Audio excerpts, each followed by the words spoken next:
passions, beliefs, life stories, helpful resources for the senior living journey. Discover it all here as we get to know our residents, employees, and partners one-on-one. Welcome to the People of Arete Living Pod.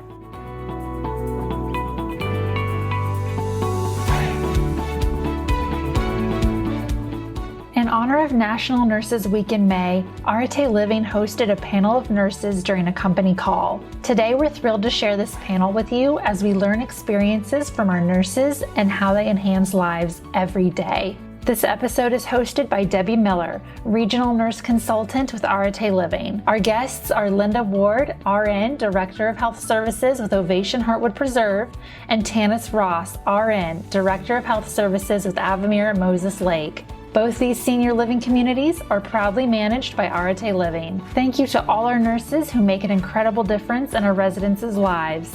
We now welcome Debbie, Linda, and Tanys. Tanys and Linda, thank you so much for being willing to participate. We have a list of some questions, fairly, standardized and whatnot. But I'm just going to ask the question, and Tanys and Linda can just hop in there and piggyback each other or answer independently. First thing, what inspired you to become a nurse? Tanys, go. I actually, it was my previous spouse suggested becoming a nurse, and it was later in life. So it was actually, I was maybe in my 28. I decided to become a CNA, started working in our extended care and to kind of get, my feet wet as much as I could to see if I liked nursing before I just jumped in. And I found that I really, really enjoyed working as a CNA. I started in extended care with elderly people, and I loved it. So I went on to become a nurse, and yeah, here I am. How about you, Linda? So I actually started when I was 16 working in the kitchen in high school and knew that I could make more of a difference. I wanted to change how the care was done. So I went on to be a CNA, then I got my LPN and RN, and I've just been in it for, a very, very long time.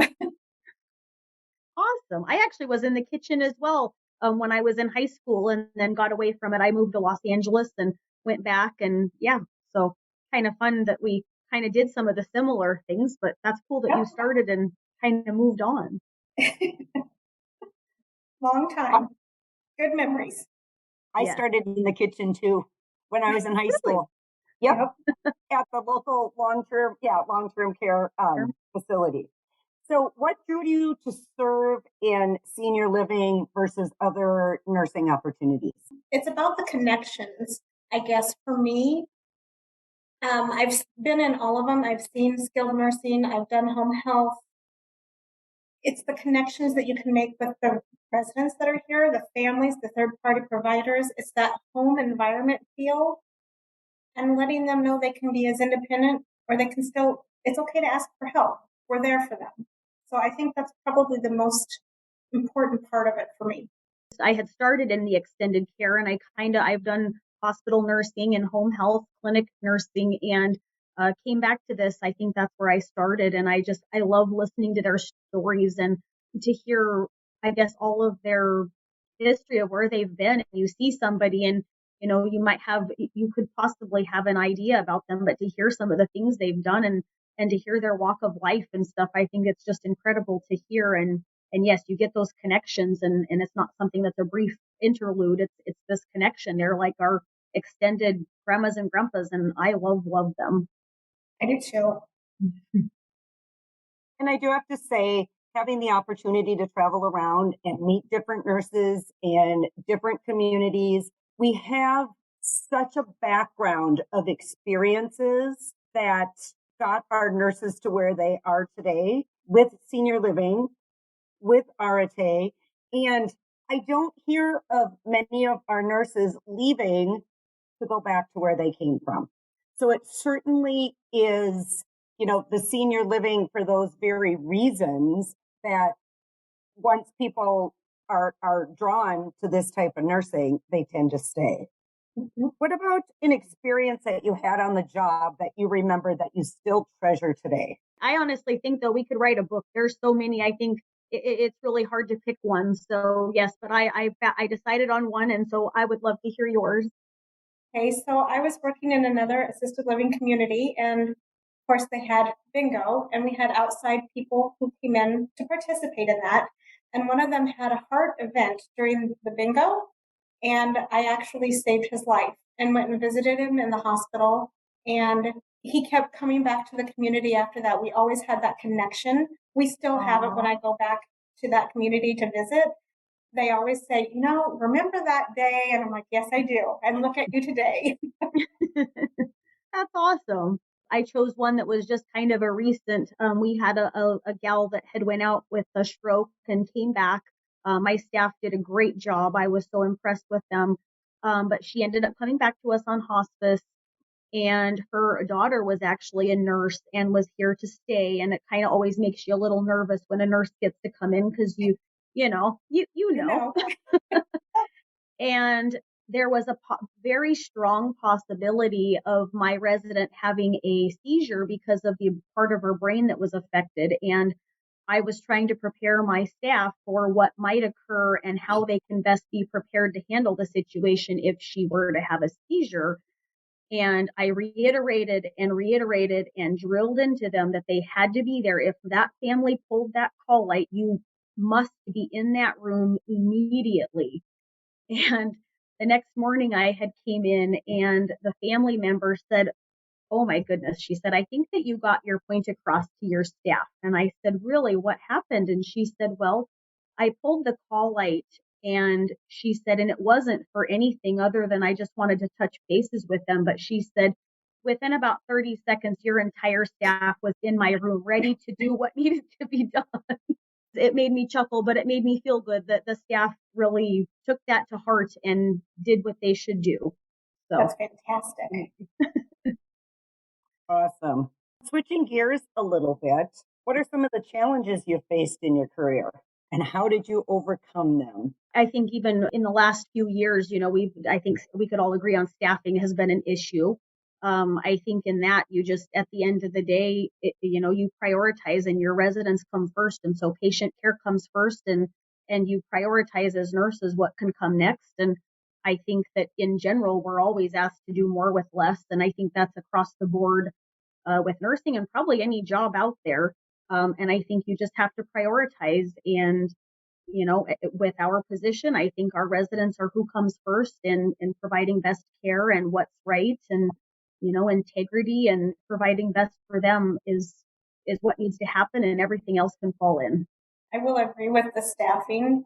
I think the way healthcare is viewed has changed a lot over the years, and I think it's become more of a struggle to get people to come into that field. I think compassion has kind of slipped away from a lot of people, especially with the whole COVID and everybody got scared. I do think we're going to see more changes coming in the future. I agree very much with that, Linda. I think that, yes, the healthcare in general has changed, and I think it's taking some different turns that maybe weren't expected. And yes, I think compassion is kind of been out because I think people were scared. And I think that, hoping to get some of that back, because I think that's a big part of nursing is compassion and empathy. And I do too. I'm going to chime in a little bit. COVID, I think, really, really changed the landscape for us. It forced us into a state of being constantly reactive to all of the changes that were coming from minute to minute, in addition to the residents and the staff that we had right by our sides that were getting sick. I personally am really, really glad that the dust is settling and that we are able to step into a spot of being proactive. And that is proactive with mainly our staff and being able to better be there to support them to make things better for the staff. And then, of course, in turn, that absolutely benefits our residents. And if we ever are unfortunate enough to experience another pandemic in in our nursing careers, hopefully we'll be a little bit more versed in how to navigate that. And I know, it's Nurses Week and our focus is on nurses, but I also have to give a shout out to other positions in this company as far as challenges that come across and other folks that hop in to support. And mainly I'm talking about, home office. In my first couple of weeks with the company, I walked into a building to train and there was Jennifer Savota carrying a laundry basket. Sarah Sutherland has evacuated residents out of a community for a fire when she didn't even know the state of her own. We have our RDOs and our VPs that are sitting in buildings to support. So it really, really is, yes, our nurses are amazing, but it really does take a village to make it all happen. And, nurses have a unique perspective. And a lot of times, we end up being the spicy ones in the communities and saying, but, though I do, really have to say that it makes our jobs in the company a lot easier knowing that we have that support. I agree. Yes. That's my challenge and how I overcome it. What advice do you have for fellow nurses who are just entering the field? What do you got, Linda? And you cannot say, don't do it. Stop. I would not say that. Kidding. I think I would tell them to take a step back and breathe. A lot of times we all are trying our best to be as perfect as we can absolutely be. And you're not always going to be perfect. And that's okay, because that's how we learn, we grow, we make the changes. So it's really about just being able to step back, breathe, and move forward. I agree with that, definitely. I think you're going to need to be empathetic because, you just never know where somebody's at. And I think sometimes somebody bites or you get your behind chewed. And I think that sometimes it's coming from a different place. And rather than, I guess, take offense to it, try to understand where they're maybe coming from or their point of view as well. And sometimes it doesn't make it any easier to swallow, but I think, and definitely put your armor on. You're going to need to be tough. I think you're going to be frustrated and tired and have your heart broken. But I think at the end of the day, I feel like there's these moments, and it's with staff, family, residents, whatever it is, they'll say something to you something that really wasn't a big thing, but might have been something big to them. And they'll just say thank you, or they'll say you made my day, or whatever it is. And it kind of fills your tank up, I guess, so to speak. And you're able to kind of continue on in our nursing profession. And I think that's what kind of gets you from point to point to point, when you know that sometimes you do throw your hands up and go, oh my gosh, I don't know how much more of this I can take. And you'll have moments like that. And I think that's what kind of keeps you going. But it is a good profession, and there's a lot of amazing people, amazing residents, staff, everybody that you meet and see. And I agree. Well, nursing in general, there's a lot of education and studying and awkward clinical times to even get to the point of being able to sit for nursing boards. And you think after you've been through all of that, nobody quite prepares you that your next step is going to be realizing how much you don't know. Mm-hmm. And, I guess I have the advantage of being on the other end of being a nurse for, 178 years. So I've been around for a really, really long time. And, it's okay to not have the answer. It's okay to leverage talking to your peers. I have been saying for years, touching on what Tanys said a little bit, if you do something wrong, there's sure to be somebody to come along and let you know. Mm-hmm. And that's not a bad thing if you just embrace it and go with it and consider that an opportunity moving forward. You're at a good spot. Nursing is a hard job. And it's important that we take time for ourselves, which just by nature of being nurses, we don't do. But what have you found works for you for stress and self-care? So I have a monthly massage that I religiously go to. We have a hot tub. I get in that every night, pretty much. There's not very many nights I miss. It helps relax. I drink a lot of water every day. Oh, not I drink a lot, exclamation mark. Sorry. My New Year's resolution was to actually consume more red wine. So, and I do well at that as well. And I love listening to music. I have a One Life Radio podcast that I listen to that is a bunch of health stuff, but the lady that does it has such a positive outlook, and I love listening to her that I feel like it really puts me in a right mindset. I love getting to walk outside. I have a little dog that comes with me to work, and so we go out walking at least a couple times a day for potty breaks, but it gets me outside and kind of breaks up the monotony. And I also do meditation. Wow. Okay, you do a lot more than I do. I do a lot of walking outside with my boxer. We go camping, fishing. It's a lot of outdoor stuff. But I have an hour drive each way, so I really listen to the music. It really helps me decompress. You can have the most uplifting music playing, and you're relaxed. By the time I get home, I'm good. Nice. I love getting to hunt and fish as well, and I think that's another. You just get to be out on the lake, and it's just peaceful. And whether you catch fish and you're busy fishing, or if you're maybe got your feet up because the fishing isn't so good, it's still fishing. It still gets you out on the lake outside. Exactly. So, same thing with hunting. I play Candy Crush, and I'm looking up right now, and I'm going to tell you what Candy Crush level I'm on, because that helps. 5,372. Oh my goodness. Oh, there's that. This year's theme by the American Nurses Association is You Make a Difference.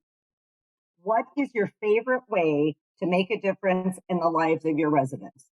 I know every day is different, and a lot of things just happen organically by nature of that human connection and whatnot. But do you have a favorite joke that you like to throw out with residents, or a favorite thing to do? I don't have any jokes that are good to tell.